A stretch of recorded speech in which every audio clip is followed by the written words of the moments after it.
Ichenugo echiche inene ife nkili eji onu ọgbahụ wee mee. Ọgbahụ nwem sonyenu ma kwado n'ịtụsa asụsụ na omenani anyị, maka gịnị? Ife onye nwelu ka o ji agala, nke onye na-asa ya.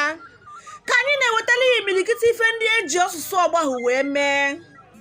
Ama m na ọ ya asọ ya ụsọ, amakwa m na ihe esonye n'ikesa ka ụwa marụ na anyị nọ.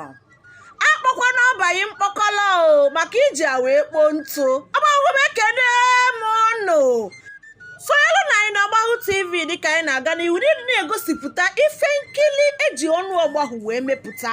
Omenani na asụsụ anyị amanazi anyị ọzọ, nke onye nwelu ka o ji agala. Ọgbahụ ekene m unu. Afa nka bụkwa Chinelo onwe Isagba, mmili malụ ugo ka na-etu m.